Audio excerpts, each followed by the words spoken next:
Every community has its secrets, mostly dark ones. I mean, why would you keep something good a secret, right? People like to talk about good things out loud.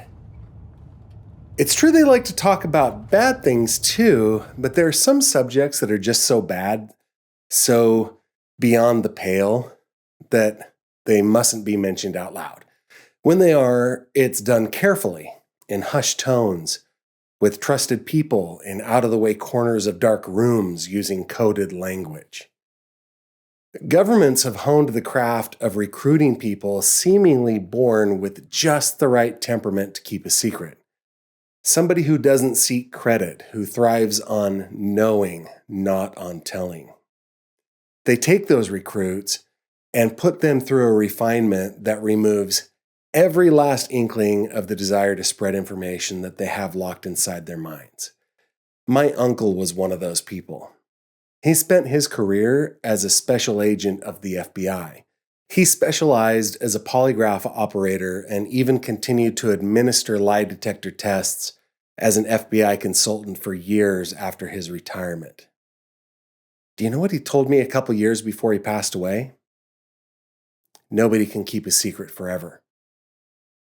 Someone has been keeping a secret in Clarion County for the past 32 years.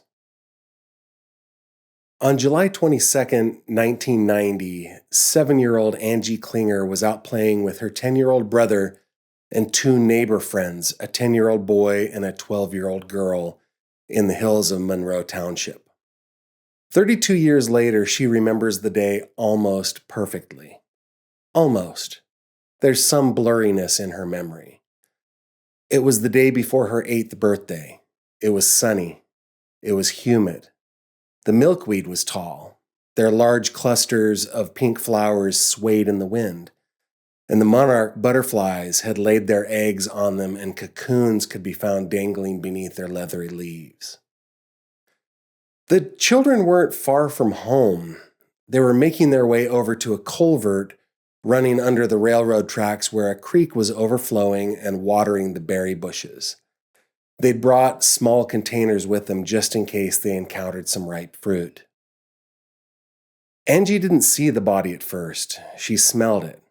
It wasn't a pleasant smell, but it wasn't uncommon. Deer carcasses litter Pennsylvania's roads, victims of passing vehicles. So when Angie caught the whiff of decomposition, it didn't frighten her off.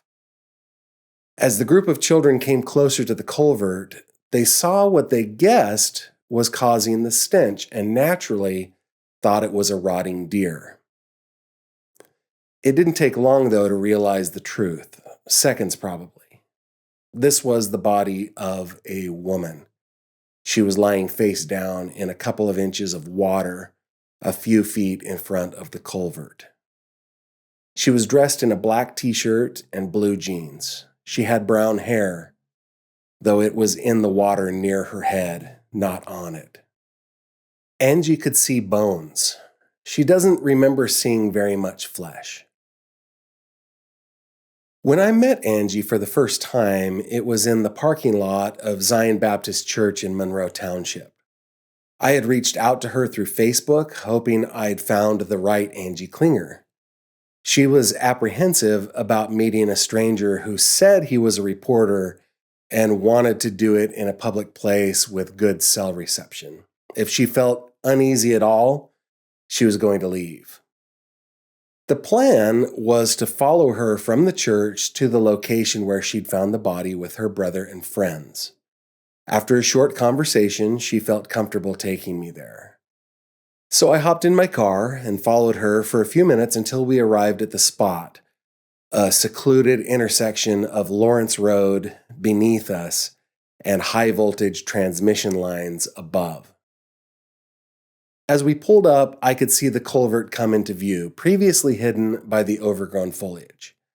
I hadn't noticed before, but the hillside it tunneled through was actually a man-made earthen structure. On top, 20 feet or so above where I was standing, sat the old railroad bed. Back in 1992, trains would still occasionally pass, but today, Its tracks have been removed to give way to hikers, dog walkers, ATVs, and side-by-sides. Angie called the hill we were looking at the trestle. Everyone calls it that. It's confusing for this California-raised kid to call a mound of dirt and rocks a trestle, but I didn't dwell on it that day. I found out later that the railroad bed was indeed laid on a trestle that was built out of wood in the 19th century. Later, rather than reinforcing it as the railroad was upgraded from narrow gauge to standard, the trestle was filled in with earth. On the day Angie and I stood in the spot where the body lay 32 years previous, Angie's demeanor changed from apprehensive about being in the middle of nowhere with a stranger to something else. Solemn, maybe. Reverent. What do you think when you walk by here, if that's a daily thing? I always think of it. It's just sad. I think of the feeling that we had when we found her. It was terrifying. We ran. And then we felt like someone was watching us because you just have that terrifying, adrenaline. I don't think I ever ran so fast. Like, seriously. We ran. We ran back and we ran to the neighbor's house. My mom still says, she's like, I was out on the porch, sweeping the porch, and I remember you guys running by. I don't know why we didn't, because the neighbor kids were older, a little bit. Well, the one was, she was older. And we ran up there, and then that's when we called the authorities. And then my mom remembers us all going and back down by, but we were in the back of their pickup truck, in the back cab part. And then we went back and got her. And then when the authorities got here, my mom actually went in. I was one of two that chose to not go back in to show them. One of the other neighbor kid and I sat in the back of the truck, and the rest of them went in. Where was the truck parked? Is it just parked right over down here? There, yeah, just alongside the road. And there was cops, and I don't remember how many, I don't remember little details like that. Some I don't remember much.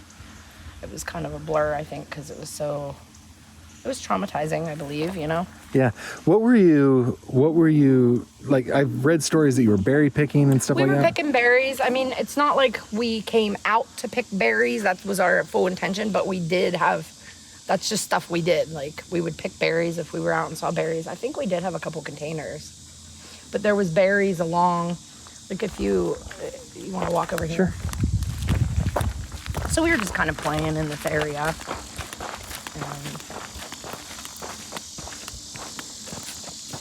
A little creek. Now it's really dried up right now. This is a block of rain here.